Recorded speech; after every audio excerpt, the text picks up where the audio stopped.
مقامات درباره تعداد افراد بازداشت شده و هم اتهام اعلان شده نسبت آنها رسما هیچ اطلاعی نمیدهند. آن اطلاعی که ما حالا در دست داریم اساسا در تکیه به منبع‌های ما در مقامات قدرتی و صحبت با نزدیکان بازداشت شده ها می باشد.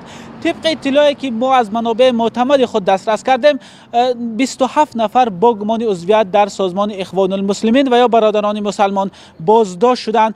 با گفته منابع ما این بازداشت ها بعد از 1 ژانویه امسال رخ داده است. برخی رسانه‌های دیگر تعداد بازداشت شدگان را از این بیشتر گفتند. یکی از همصحبتان ما گفت تعداد از این افراد در شهر دوشنبه، ولایت‌های سوخت، ختلان و شهر وحدت بازداشت شدند.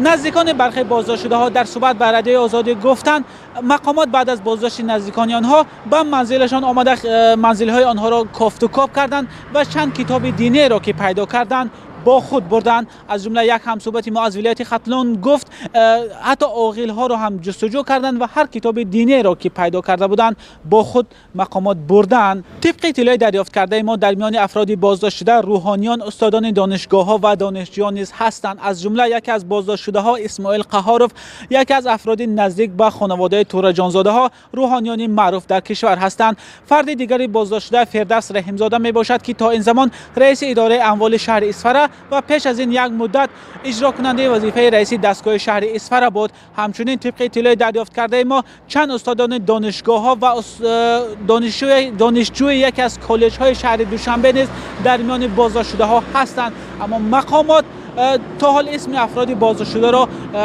پورا آشکار نکردند و ممکن است تعداد افراد بازداشت شده باز هم بیشتر شود.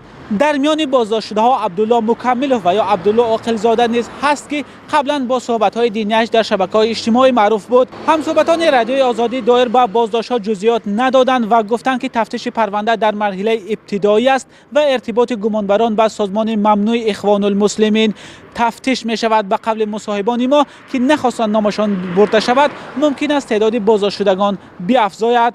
سازمان اخوان المسلمین از سال 2016 در تاجیکستان ممنوع و بر روی خط سازمان‌های افراطی وارد کرده شده است. قبلا چند امام خطیب از ولایت سوخت با گمان عضویت در این سازمان ممنوع به زندان محکوم شده بودند.